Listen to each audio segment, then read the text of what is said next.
with another live. So you're gonna kick this one off. A lot of y'all have saw the Diddy documentary that 50 Cent put together, whether you like it or not, think it was fair or not. There's a lot of things about Diddy that we learned, and not just from hearsay, people say, but video taught us a lot about Diddy. Other rappers that he managed, who was in his circle, talks about him. Like if he was good to those rappers, they wouldn't come back and say, "Yo, he dissed me. He took my money." I think one foul thing was when he gave Craig Mack $100, and Craig Mack made him all this money. I was listening to Flavor in Your Ear this morning, the remix. You made two hot songs off of one song, so Craig Mack was definitely talented and it deserved more than that. And then to do it in front of his girlfriend, like that was devious. You know what I'm saying? So all the things he did to these people's lives and stuff like that. But you have to understand, before him, it was somebody else who made him who he was. And everybody saying that's Clive Davis. We've been knowing that for years, how Clive Davis handled things, like with Whitney Houston and Left Eye from TLC. Both of those girls are gone, So it's a pattern of getting rid of artists and making more money when they're dead than when they're actually here. So that's something shady in the industry. And that's what we're going to take a look at today. I want y'all to take a look at this video that I was able to pull up, and it talks about all of this. So I want y'all to check it out, and we're going to come back, and y'all tell me what y'all think. We're going to actually watch it together, because this is my first time actually kind of seeing it too.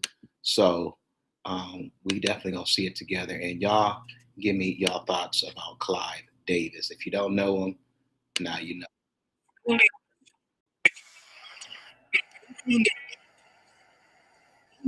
As he is known for today, his reputation might make you think he was born that way.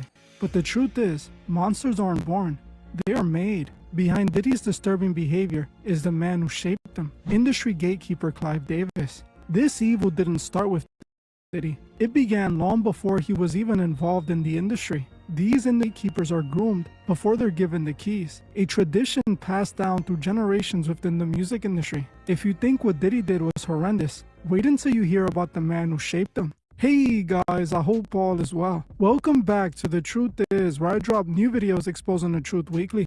In today's episode, we will be talking about Clive Davis, the devil who shaped Diddy. Let's get right into it.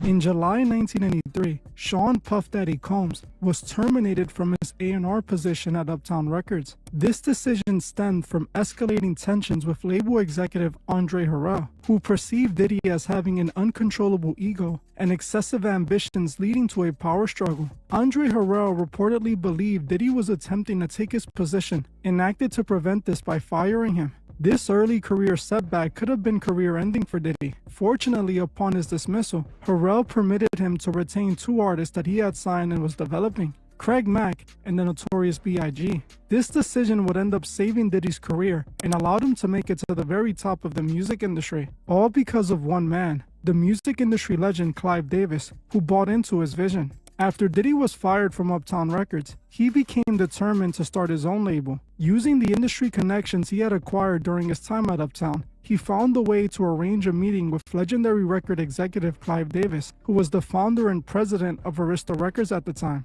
Upon his arrival at Arista's office, Davis saw a 21-year-old Diddy as a young puppy, possessing an unparalleled vision. Clive quickly became interested in him, but wasn't sure if hip-hop was really the right market for a label that was known for artists like Whitney Houston. On top of this, at the time, hip-hop hadn't really been embraced on a mainstream level. While there had been some big-name hip-hop artists, it was still being looked at as just another passing fad.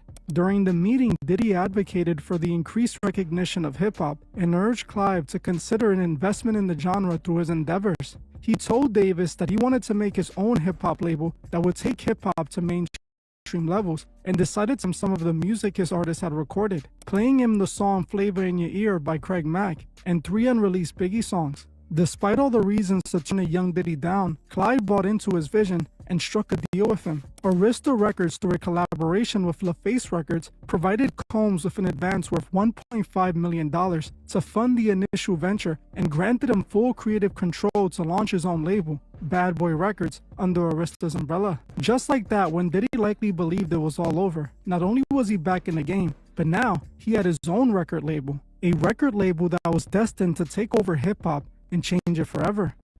This pivotal meeting was instrumental in shaping Diddy's career, yet allegations suggest a darker aspect to this encounter, transforming a positive milestone into a more sinister narrative. While Clive Davis gave Diddy the world and made him a hip-hop gatekeeper, it wasn't just because he believed in Diddy. This is the music industry we're talking about. There is always a sinister price for power and success. That's exactly what Diddy allegedly paid to make it to the top, and it changed him forever. For years now in the industry, there have been rumors about what really took place during this famous meeting between Diddy and Clive Davis. According to what the industry has said behind the scenes, there was way more than just music being shown to Clive Davis that day. The real reason Diddy walked out of Arista's office with a record deal was that he did a little something extra for Clive. With claims alleging Diddy got on his knees and tested Clive's mic. It was even claimed that Diddy was in a full-on relationship with Davis. Allegations that were essentially validated when Davis revealed he was bi in his own memoir. Clive admitted he had secretly been in relationships with men in the industry for years, confessing that in the 1970s, he hooked up with a man for the first time and it provided him welcome relief. He also writes that he secretly dated a man from the 1990s to around 2004, which just so happens to be around the same time he began working with Diddy, suggesting Puff Daddy was that lover. This to many confirmed the secret that everyone knew in the industry. Diddy was allegedly Clive's lover, and that's how he managed to make it to the top of the music industry. One person who alleged this publicly was no other than Suge Knight. Now I know Suge Knight is not the most reliable, unbiased source when it comes to Diddy, but he claims another industry executive, Jimmy Iovine, told him directly that Diddy and Clive were actually lovers. Considering that Jimmy Iovine never denied the allegations, you can see why people think it's true. Suge Knight also claimed that in the industry this activity was a hazing tradition for industry gatekeepers, claiming that it was passed down from generation to generation, with Davis allegedly doing it to Diddy, who went on to do it to others like Usher and Little Rod. I walked in Jimmy's office. I didn't have to knock on the door. Somebody let Jimmy know Mr. Knight there. Walk right in. He do the same. Anyway, when he walked in my office, we was having a conversation. He overheard somebody say something he probably shouldn't have heard. He wanted to holler at me. So I said, homies, give me a minute. He said, man, I'm here because Clive Davis called me and him and Puff